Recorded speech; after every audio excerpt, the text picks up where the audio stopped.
O Senhor esteja convosco. Está no meio de nós. Proclamação do Evangelho de nosso Senhor e Salvador Jesus Cristo, segundo Lucas. Glória a vós, Senhor. Naquele tempo, as multidões perguntavam a João: que devemos fazer? João respondia: quem tiver 2 túnicas, dê uma a quem não tem, e quem tiver comida, faça o mesmo. Foram também para o batismo cobradores de impostos e perguntaram a João: Mestre, que devemos fazer? João respondeu: não cobreis mais do que foi estabelecido. Havia também soldados que perguntavam: e nós, que devemos fazer? João respondia: não tomeis à força dinheiro de ninguém, nem façais acusações falsas. Ficais satisfeitos com o vosso salário. O povo estava na expectativa e todos se perguntavam no seu íntimo se João não seria o Messias. Por isso, João declarou a todos: eu vos batizo com água, mas virá aquele que é mais forte do que eu. Eu não sou digno de desamarrar a correia de suas sandálias. Ele vos batizará no Espírito Santo e no fogo. Ele virá com a pá na mão, vai limpar sua ira e recolher o trigo no celeiro, mas a palha ele a queimará no fogo que não se apaga. E ainda de muitos outros modos, João anunciava ao povo a boa nova. Palavra da salvação. Glória a vós, Senhor. Que as palavras do Santo Evangelho perdoem os nossos pecados. Podemos nos assentar, por favor.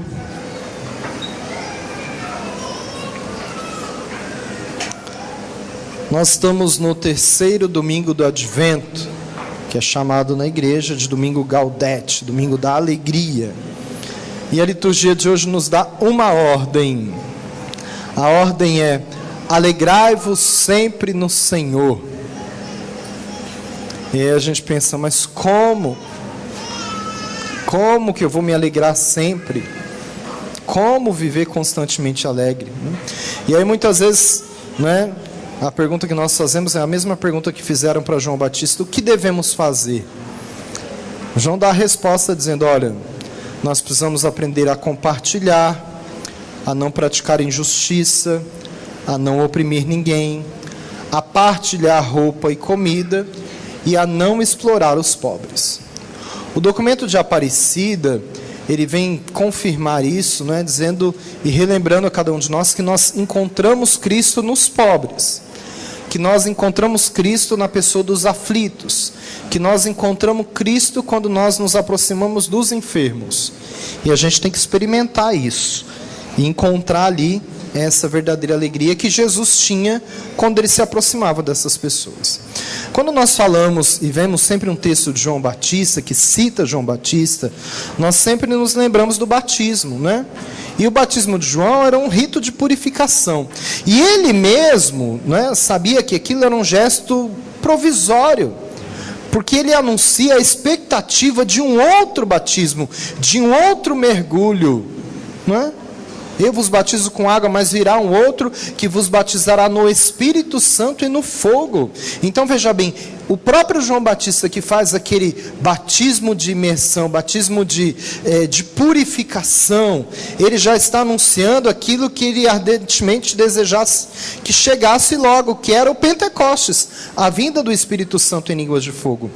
E é por esse Espírito Santo, nós nos abrindo a esse Espírito Santo, que nós encontramos alegria. Porque a alegria é um fruto do Espírito Santo. E daí então, se nós nos abrimos totalmente ao Espírito Santo, essa ordem do Senhor fica muito fácil. Alegrai-vos sempre no Senhor. Se nós estamos cheios do Espírito Santo, é fácil de se alegrar, porque a gente entende que a alegria não são aqueles fatos alegres e felizes, mas é uma alegria que provém de Deus. Mas nós começamos a pensar, mas na prática, como é que isso acontece?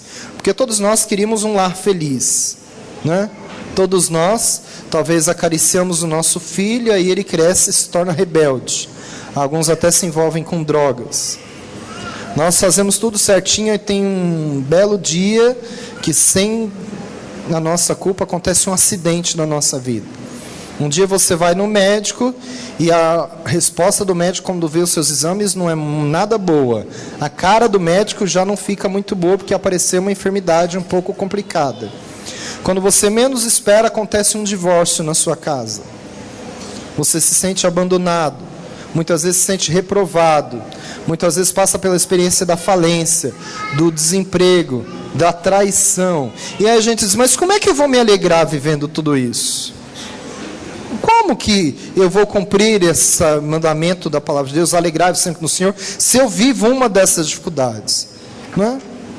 E é fácil ou é difícil? Não, é complicado. Porque na verdade todas essas situações e outras que nós vamos passando na nossa vida, acaba deixando no nosso coração mágoas, feridas, um sentimento de humilhação. É como se nós tomássemos uma surra. É como se nós fôssemos violados, abusados. Muitas vezes nós nos sentimos como se vivêssemos uma perseguição constante, ou nós fôssemos sempre vítima de injustiça, de calúnia, e isso quando não é a morte, né? Que tira aquela pessoa que nós tanto amamos. E por que nós não conseguimos nos alegrar, se esse é o mandamento do Senhor, e a vida parece que é tão cruel em alguns momentos conosco? Nós não podemos nos enganar, todos nós temos problemas. Todos nós temos dificuldades. E as pessoas, os santos também tinham. As pessoas que encontraram a verdadeira alegria no Senhor também tinham.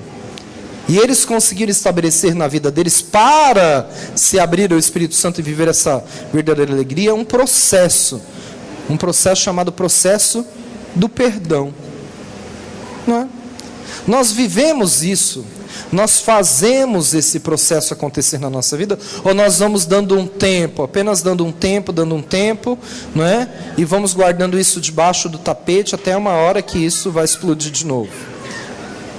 Será que nós já entendemos aquela frase que diz que quem odeia fica preso?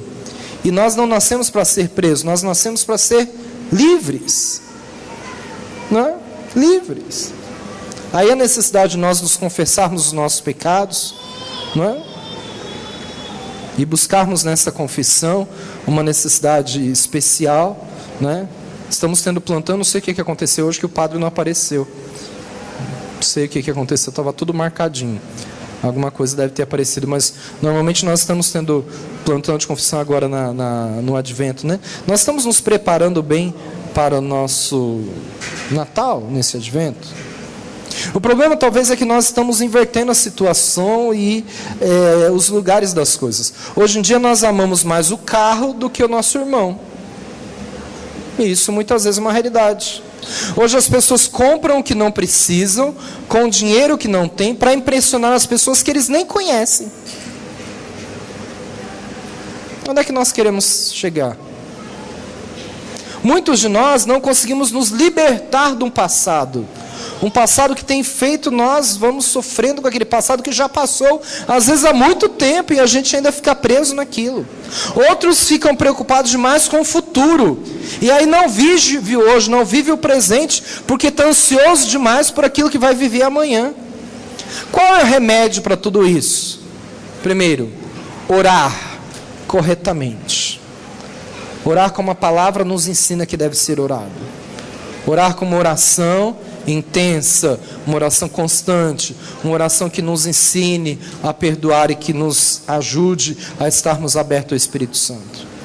Segundo remédio, pensar corretamente, não pensar segundo os nossos pensamentos, mas segundo os pensamentos de Deus. O que Jesus faria se estivesse no meu lugar? Qual seria a atitude do Senhor? O que aconteceram com os santos quando viveram situações semelhantes às minhas? Quais as atitudes que eles tomaram? Terceiro remédio, agir corretamente. Qual a ação correta, real, orientada pelo Evangelho, pela igreja, que eu devo tomar para eu chegar melhor no Natal, para eu viver de uma forma mais produtiva esse Advento? O problema é que muitas vezes nós queremos nos enganar, não é?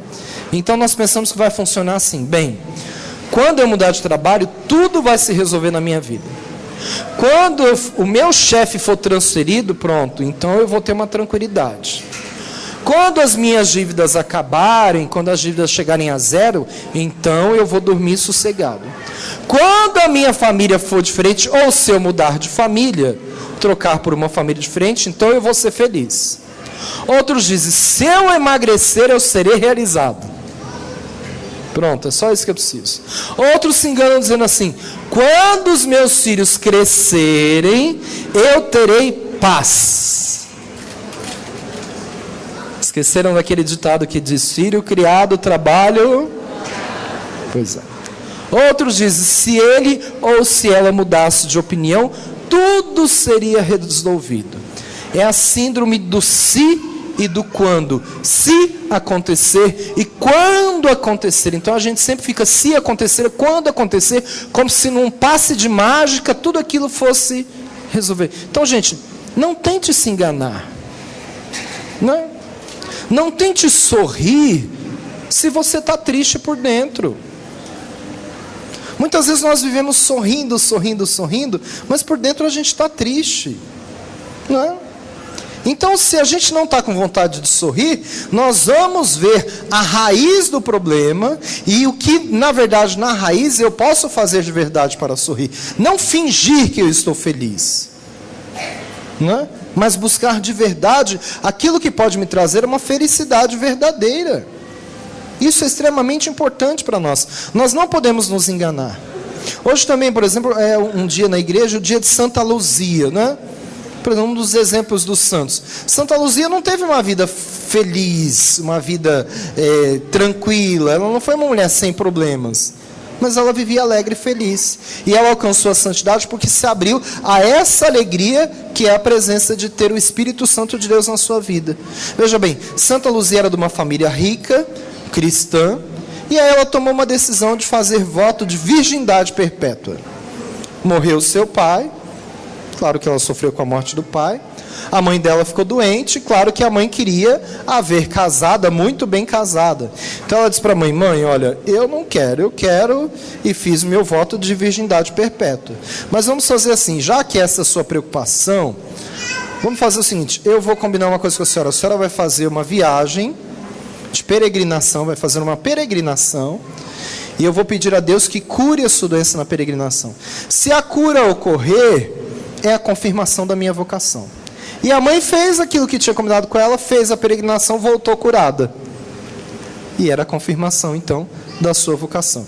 O que Luzia fez, então? Ela vendeu tudo o que ela tinha e deu aos pobres. Por quê? Porque ela encontrava alegria naquilo.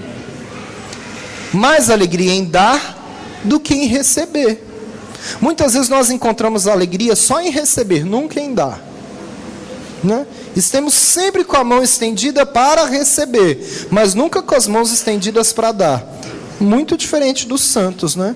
Luzia vendeu tudo e deu aos pobres. Aí ela foi acusada pelo pretendente. Depois o prefeito quis tirar a sua pureza e ele não teve força. Diz a história que ela ficava como uma pedra de granito que ninguém conseguia arrastá-la. Diz que até juntas de bois eles puseram para puxá-la e não conseguiam tirá-la do lugar. E aí fizeram o quê? Lançaram fogo em cima dela. E ela não se queimou. Mas então, ela morreu pela espada, decapitada. Cortaram a cabeça dela fora. Mas antes de cortar a cabeça dela, arrancaram os seus olhos. Por isso que Santa Luzia é a padroeira dos olhos, não é? E ela aparece segurando os olhos num pires. E o mais bonito e que mostra alegria nessa história é que antes da sua morte, a última frase que ela disse foi: adoro a um só Deus verdadeiro e a Ele prometi amor e fidelidade. Veja quantas dificuldades essa mulher tinha passado, quanto sofrimento ela tinha passado. Ela poderia reclamar naquele momento, ela poderia xingar as outras pessoas, ela poderia maldizer, ela poderia até reclamar de Deus. E o que ela falou? Eu adoro a um só Deus verdadeiro. Ela estava reafirmando aquele mandamento da lei de Deus que nós aprendemos na catequese: amar a Deus sobre todas as coisas. Ela pôs aquilo de verdade na sua vida. Não era uma frase solta da boca para fora, era verdadeira. E ela dizia, e a ele prometia amor e fidelidade. Então poderia haver todas as dificuldades, ela continuava alegre. Por quê? Porque a raiz dela, a fonte da alegria dela estava no Senhor e não nas situações. Normalmente as nossas alegrias estão nas situações, que às vezes são alegres e às vezes não são. E por isso que nós nos frustramos. Os santos passaram por um período para descobrir isso. Não é que do dia para a noite eles viveram assim, não. Eles passaram por um período para viver isso. Então, nesse ano da misericórdia, que foi extraordinário da misericórdia, não é?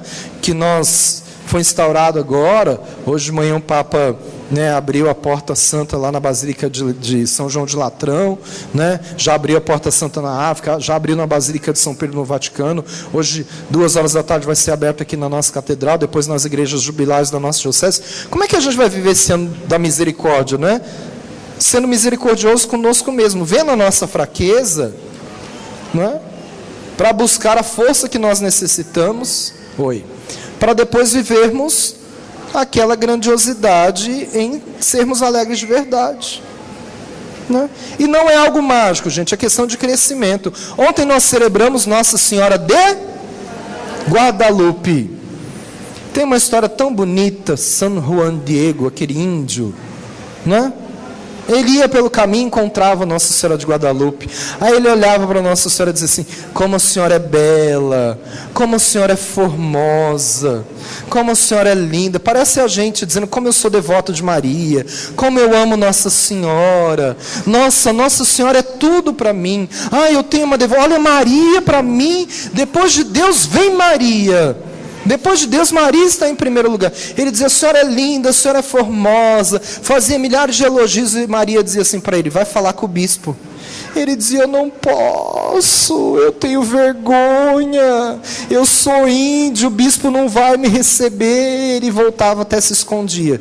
No outro dia ele ia pelo caminho e encontrava de novo com Nossa Senhora. Fazia a mesma coisa que nós fazemos. Como a senhora é linda, como a senhora é formosa, como eu gosto da senhora. A senhora é um grande exemplo para mim, Nossa Senhora. Nossa, Maria, que coisa tão bonita. Como a minha devoção é bonita. Aí Maria olhava para ele e dizia assim, vai falar com o bispo. Ele dizia, eu não posso, eu tenho medo, o bispo não vai me receber. Aí ele mudava, sabe o que? De caminho. Ele achava Maria linda, maravilhosa. Achava incrível aquele encontro, mas ele tinha medo de cumprir a missão que Maria tinha dado para ele. Mas ele dizia que amava ela. Aí ele mudava de caminho, ia por um outro caminho. Eu não sei se Maria tinha GPS naquela época, mas Maria ia para o outro caminho também. Quando ele chegava no outro caminho, dava de cara com Nossa Senhora e dizia, que alegria em vê-la, como a senhora é linda, formosa. Parece a gente dizendo, né? Como a senhora é bela, como eu sou devoto de Nossa Senhora, a Nossa Senhora é tudo na minha vida. E aí Maria dizia para ele, vai falar com o bispo, como diz para nós, vai visitar Isabel. Nós dizemos, eu não posso, eu tenho vergonha. Eu não vou visitar ninguém. Juan Diego também dizia, eu não posso. Eu tenho medo, eu tenho vergonha. Quando Maria olha para nós e diz assim, faça tudo o que Jesus disser, como ela disse nas bodas de Caná, a gente diz, eu não consigo, eu sou fraco, o pecado é mais forte do que eu não aguento parar de pecar, eu tenho meu pecado de estimação, eu não aguento segurar a minha língua, eu não aguento parar de falar mal das pessoas, eu não aguento de falar palavrão, seja caridoso, eu não aguento, eu sou muito avarento, perdoe, eu não aguento, eu tenho um coração muito duro. Mas eu amo a Maria, como a senhora é bela, como a senhora é formosa. Era a mesma história. E ela dizia, você já foi falar com o bispo? Até que teve uma hora que ele tomou coragem e disse, não tem jeito. Eu acho ela linda, eu acho ela bela, eu acho ela formosa, mas é pouco. Porque eu acho que ela é a mulher mais linda do mundo. Mas isso não adianta nada se eu não escutar a sua voz e não cumprir a sua orientação. E não cumprir a missão que ela me deu. Quando ele tomou coragem, enfrentou todas as barreiras que ele tinha internas dentro dele, E barreiras externas também. As dificuldades que foi para chegar até o bispo. Então, primeiro as barreiras dentro de si próprio. E depois as barreiras fora com a outra pessoa. Quando ele conseguiu chegar lá. Quando ele venceu as barreiras interiores e as barreiras exteriores. E ele estendeu aquele manto. Além de cair as rosas. Não é? Caiu ali toda a pintura no manto. Que é venerado até hoje no mundo inteiro. Quando ele disse sim para Nossa Senhora, assim como ela disse sim para Deus por meio do anjo Gabriel. Quando ele disse sim Depois, agora você fica sentadinho que eu estou pregando. Isso é hora de conversar. Onde eu estava mesmo, gente? Eu combinei com ele só para ver se vocês estavam prestando atenção. Onde que eu estava? No sim de Maria. Quando o Juan Diego disse sim a Maria, assim como Maria tinha dito sim a Deus por causa do anjo Gabriel, não é? Aquele tecido que foi mostrado e é venerado hoje no mundo inteiro, foi um testemunho para o mundo inteiro. Até a ciência, quando foi investigar, dizia, como é que pode isso, esse tecido que não esfarela, que não desvaloriza, essa pintura que é perfeita, que a gente não consegue ver. Punha um microscópio e lá no olho da pintura estava o que a menina dos olhos tinha visto ali, o bispo com o Juan Diego, tudo. E até hoje é algo inexplicável. E ela é a padroeira das Américas. Por quê? Porque ele disse sim. Só. A nossa vida é assim, gente. Nós podemos achar Maria linda, maravilhosa. Nós podemos dizer que ela é a mulher da nossa vida. Mas nós estamos fazendo aquilo que ela nos orienta. Não? Nós podemos, todos nós queremos ser felizes, todos nós queremos ter alegria, mas nós estamos fazendo aquilo que Jesus nos diz para ter essa alegria verdadeira? É uma escolha. Quem tem roubado a nossa alegria? Quem são os ladrões da sua alegria? Hoje é um dia da gente detectar quem tem roubado a minha alegria, para que eu possa algemar essas situações e buscar em Deus, porque Ele é a fonte da verdadeira alegria. Só Ele. Não é? As outras pessoas podem me machucar, as outras pessoas podem me ferir, as outras pessoas podem me decepcionar. E a Bíblia diz isso: maldito o homem confia em outro homem, bendito o homem confia em Deus. A gente tem que ter isso muito bem claro na nossa vida. Então todos os dias a gente tem que rezar e fazer uma oração constante. Deus, transforme meu interior de hoje em diante. Vamos dizer juntos? Deus, transforme meu interior de hoje em diante. Mais uma vez. Deus, transforme o meu interior de hoje em diante. Mais uma vez. Deus, transforme o meu interior de hoje em diante. Não adianta pedir para transformar o outro, que a gente não tem esse poder. Não é? Ele tem que querer. Deus pode transformar ele, mas ele tem que querer. Mas fica muito mais fácil a gente pedir para Deus transformar a nossa vida. Por que será que a gente se permite tanto ser agredido pelo outro? Por que o outro tem tanto poder sobre a gente? Então eu gostaria que você agora, né, reclinasse sua cabeça um pouquinho, fechasse seus olhos e pensasse nisso. Quem tem roubado a sua alegria? Né? Quem tem roubado a sua alegria? E o que você precisa de fazer para tirar isso? Para algemar essas pessoas, essas situações que têm roubado a sua alegria. E pensar nisso. Em rezar todo dia. Deus, transforma o meu interior de hoje em diante. Pensa nisso.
faço em Jesus Cristo.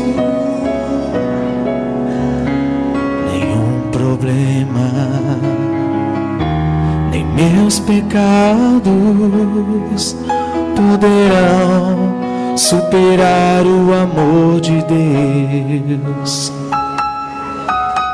Nenhum problema, nem meus pecados poderão superar o amor de Deus. Deus é maior que tudo que me acontece. Deus é grande, supremo Rei. Deus é maior que tudo que me acontece. Deus é grande, supremo Rei.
Nem mesmo ódio poderá superar o amor de Deus.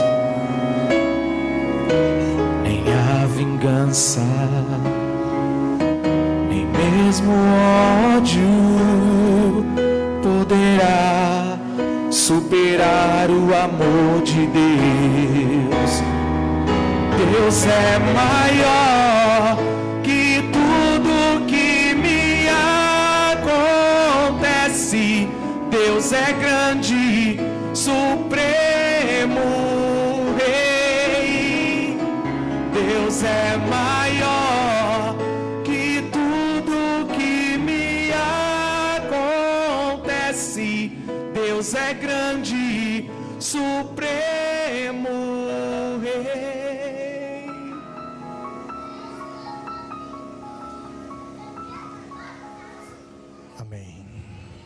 Louvado seja nosso Senhor e Salvador Jesus Cristo.